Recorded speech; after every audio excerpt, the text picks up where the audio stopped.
So offering the short mandala, first get your rosary or your mala and put it over all of your fingers with the thumbs out, with your hands facing you, and then just take out the pointers.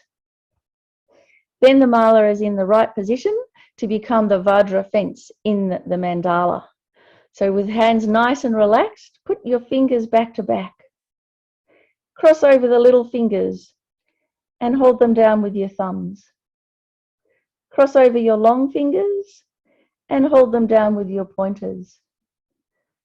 And what you have in the middle, the two ring fingers, the metaphorical center of the universe, Mount Meru. Your little fingers and the long ones, they are representing the 4 human continents. And your pointers and thumbs represent the 8 subcontinents.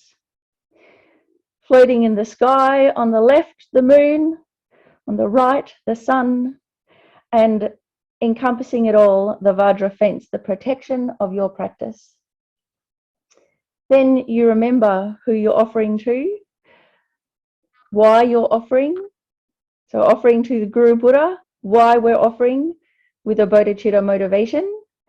May all beings enjoy this pure land. Tip towards you and end with the hands in the prostration mudra.